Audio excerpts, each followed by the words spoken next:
क्या कभी अंबर से सूर्य बिछड़ता है। बोलवड सर्व सेवा सोसायटीचे माजी चेअरमन कैलासवासी प्रकाश निमगोंडा पाटील यांचे शुक्रवार दिनांक 15 मे 2026 रोजी दुःखद निधन झाले।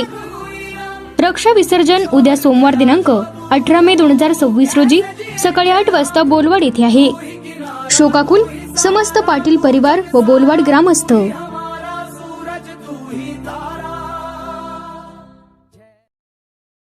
प्रत्येक बातमीतील घटनेच्या वास्तविकतेची तुलना थेट पाहत रहा चांगली अपडेट। बोलवड सर्व सेवा सोसायटीचे माजी चेअरमन कैलासवासी प्रकाश निमगोंडा पाटील वय वर्ष 75 यांचे शुक्रवार दिनांक 15 मे 2026 रोजी दुःखद निधन झाले। त्यांच्या निधनाने बोलवड परिसरात हळहळ व्यक्त होत असून सामाजिक, शैक्षणिक व सहकार क्षेत्रातील एक प्रेमळ मार्गदर्शक व्यक्तिमत्व काळाच्या पडद्याआड गेल्याची भावना व्यक्त केली जात आहे। कैलासवासी प्रकाश पाटील यांनी सर्व सेवा सोसायटीच्या माध्यमातून अनेक वर्ष प्रामाणिकपणे काम करत गावाच्या विकासासाठी मोलाचे योगदान दिले होते।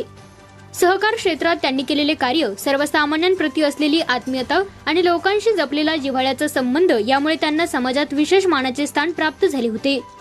शांत, संयमी आणि प्रेमळ स्वभावामुळे ते सर्वांच्या मनात आदराचे स्थान निर्माण करून गेले।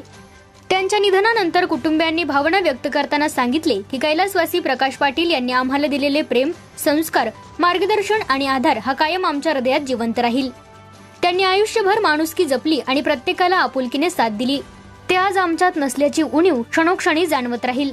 त्यांच्या पश्चात कुटुंबीय, नातेवाईक आणि मोठा मित्रपरिवार असा मोठा परिवार आहे। त्यांच्या निधनाची वार्ता समजताच परिसरातील विविध सामाजिक, राजकीय व सहकार क्षेत्रातील मान्यवरांनी त्यांच्या निवासस्थानी भेट देत श्रद्धांजली अर्पण केली। कैलासवासी प्रकाश निमगोंडा पाटील यांच्या रक्षा विसर्जनाचा कार्यक्रम सोमवार दिनांक 18 मे 2026 रोजी सकाळी 8 वाजता बोलवड येथे होणार आहे।